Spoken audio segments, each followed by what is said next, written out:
We were driving here from London, and it was, of course, the M40 had a lot of blockades, a lot of detours, a lot of challenges, so to speak, traffic-wise, and making it on time. So we had a long conversation about PDSL, what Kranti's been up to, how he's basically built a brilliant company in the last 15 years, and how he has people from 35 different nationalities, etc., etc.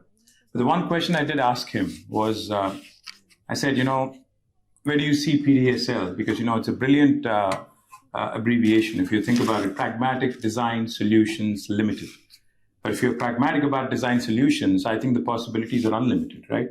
So I said, where do you see PDSL 5 years from now? And where do you see PDSL 10 years from now?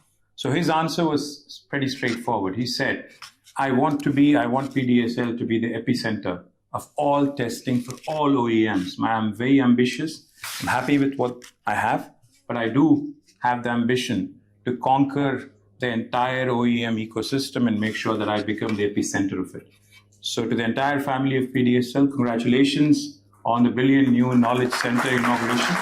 And also, I do hope, like I said, when your design solutions are pragmatic, you're only limited by imagination in terms of your growth. So I do hope and pray that this institution goes on to become something truly, truly brilliant.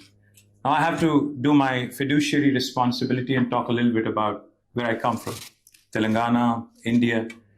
All I can tell you is there's been hectic activity happening in India in the last 2.5, 3 decades. We've seen some very, very interesting things happen in India in the last 2.5, 3 decades because of the digital revolution that is sweeping across the nation.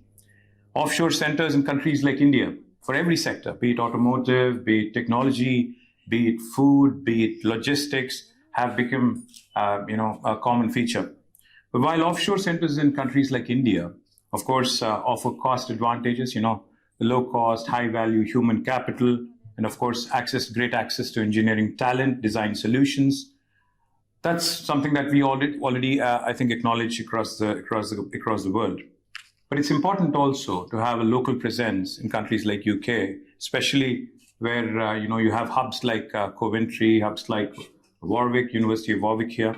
And I think it's important for us to understand that these kind of bridges between various time zones really take care of the communication gap, also allow teams to work seamlessly across different continents. Nearby office also ensures all the OEMs, of course, who have concerns about quality control, who are concerned about faster response times, who are concerned about IP-sensitive engineering work. I saw George actually plug in his laptop. I think you were not allowed to share that data with a generic machine here. So probably the IP sensitivity that comes with a near shore center is something that cannot be replaced. Now, Hyderabad, as I was just mentioning, is one of the most important tech hubs in the world today. For those of you who do not know, I would like to quickly mention this one thing, and you'll probably understand how well Hyderabad is done. If you look at the top 5 most valued tech companies in the world, you look at Apple, Google, Meta, also Microsoft, Amazon, all 5 of them, without an exception, have their largest base outside of the US, outside of their headquarters, in my city, in my state, Telangana and city, Hyderabad. In fact, Amazon's world's largest campus is not in Seattle. It is actually in Hyderabad, a 3.3 million square foot campus where more than 50,000 people work out of, is actually headquartered in Hyderabad. The list is quite long. There's Medtronic, there's Novartis, there's Micron, there's ServiceNow, there's Salesforce, there's Uber. All of their second largest centers in the world today are in Hyderabad.